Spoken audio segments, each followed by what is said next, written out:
بسم اللہ الرحمن الرحیم۔ السلام علیکم عزیز طلباء، امید ہے کہ آپ سب خیریت سے ہوں گے۔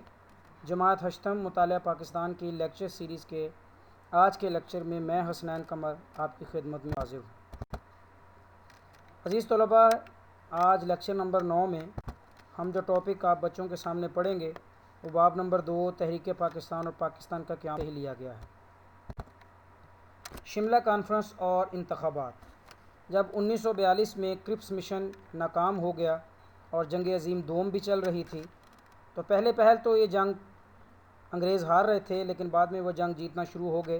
جب 1945 میں برطانوی حکومت کو یہ یقین ہو گیا کہ وہ یہ جنگ جیت لیں گے تو وائسرائے ہند لارڈ ویول نے اعلان کیا کہ وائسرائے کی ایک انتظامی کونسل بنائی جائے گی، یعنی اس میں ایسی کونسل ہوگی جس میں کہ ہندوستانی اراکین شامل ہو گئے اور وہ وائسرائے کو مختلف انتظامی معاملات میں اس کو رہنمائی دیں گے اور تجاویز دیں گے۔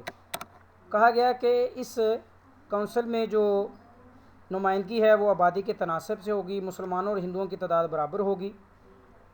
1945 میں ان تجاویز پر غور کرنے کے لیے شملہ میں ایک کانفرنس بلائی گئی۔ کونسل میں 5 مسلم لیگی وزراء شامل کرنے کی تجویز دی گئی اور 6 ہندو وزراء شامل کرنے کے لیے کہا گیا۔ کانگریس نے کہا کہ 6 کے 6 جو اراکین ہیں ہندو وہ کانگریس کی طرف سے ہوں گے، اور جو 5 مسلم اراکین ہیں ان میں سے بھی ایک رکن جو ہے وہ کانگریس کی طرف سے منتخب کیا جائے گا۔ اس سلسلے میں انہوں نے ابوالکلام آزاد کا نام پیش کیا۔ قائد اعظم رحمۃ اللہ علیہ چاہتے ہیں کہ 5 جو مسلم اراکین ہیں اس کو مسلم لیگ ہی نامزد کرے گی، کیونکہ مسلم لیگ جو ہے مسلمانوں کی نمائندہ جماعت ہے۔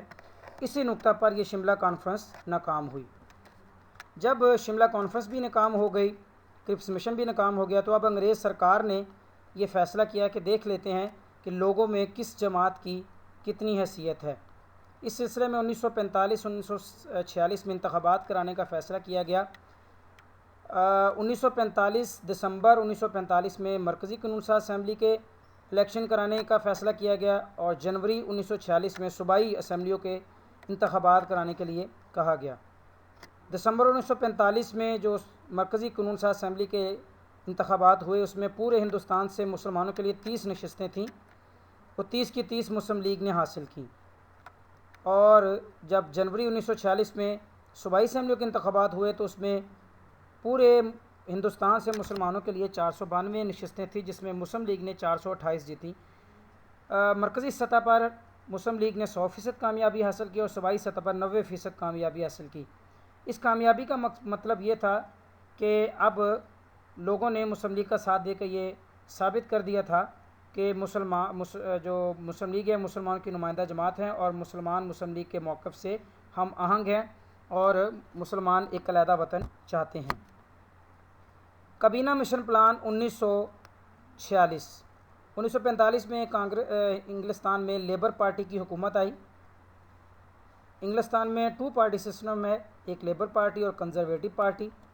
1945 میں لیبر پارٹی حکومت میں آئی اور اس نے ہندوستان میں بڑھتی ہوئی سیاسی بے چینی کو دیکھتے ہوئے کابینہ مشن پلان بھیجا جو کہ 3 اراکین پر مشتمل تھا: سر اسٹیفورڈ کرپس، ای وی الیگزینڈر اور سر پیٹرک لانس۔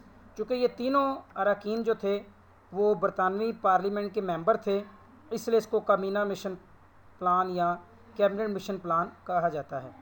مشن کے 2 بنیادی مقاصد تھے: ایک ہندوستان کی دستوری حیثیت حکومت کی شکل واضح کر دی جائے، دوسرا یہ ہے کہ مسلمانوں اور ہندوؤں میں جو نفرت کی خلیج ہے اس کو کم کر کے ہندوستان کو متحد شکل میں رکھا جائے۔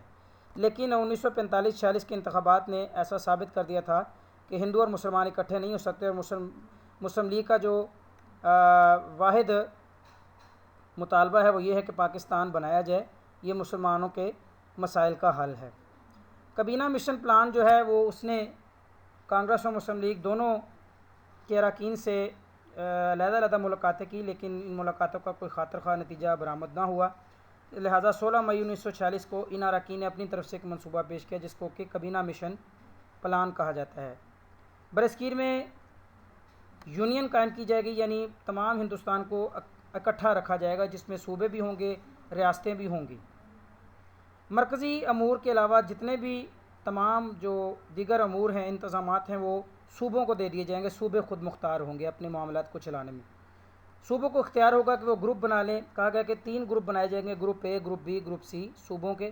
گروپ اے میں سارے ہندو اکثریتی صوبے، گروپ بی میں مسلم اکثریتی صوبے جیسے کہ سندھ، پنجاب اور سرحد شامل کیے جائیں گے، اور گروپ سی میں بنگال اور آسام شامل ہوں گے. کہا گیا کہ ہر 10 سال کے بعد صوبوں کو اختیار ہوگا کہ وہ کثرت رائے سے آئین میں تبدیلی کر لیں، اور جو صوبہ چاہے وہ اپنے صوبائی گروپ سے علیحدہ ہو سکتا ہے، اس کو اجازت ہوگی.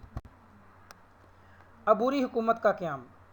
کابینہ مشن پلان میں ایک بات یہ بھی کہی گئی تھی کہ جو بڑی سیاسی جماعت دونوں میں سے، کانگریس اور مسلم لیگ میں سے، جو بھی کابینہ مشن پلان کو منظور کر لے گی تو اس کو حکومت بنانے کا موقع دیا جائے گا اور کابینہ مشن پلان کو نافذ کر دیا جائے گا. چونکہ ایک بڑی سیاسی جماعت مسلم لیگ نے اس کابینہ مشن پلان کو نہ چاہتے ہوئے بھی منظور کر لیا تھا اور کانگریس نے نہیں کیا تھا، تو قائد اعظم نے مطالبہ کیا چونکہ مسلم لیگ نے اس کو منظور کر لیا ہے تو لہٰذا عبوری حکومت بنائی جائے.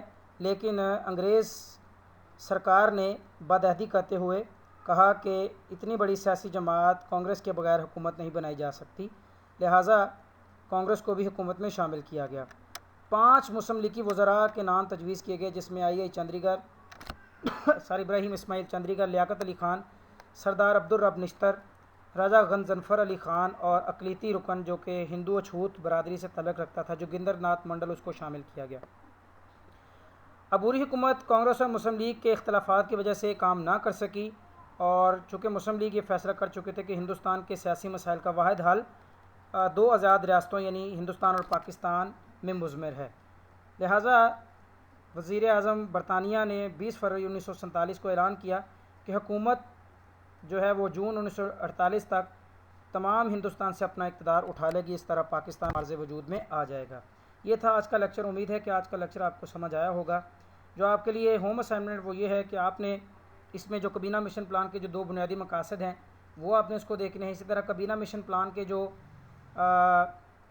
اس کی جو اراکین کی تجاویز تھیں وہ آپ نے کابینہ مشن پلان کے نکات وہ یاد کرنے ہیں. اسی طرح کابینہ مشن پلان کے جو ممبران کی تعداد کتنی تھی وہ آپ نے یاد کرنا ہے. عبوری حکومت میں شامل مسلم لیگی وزراء کے نام بتائیں، وہ بھی آپ نے اس طرح کے شارٹ سوال اپنے کاپی پہ تیار کر لینے ہیں.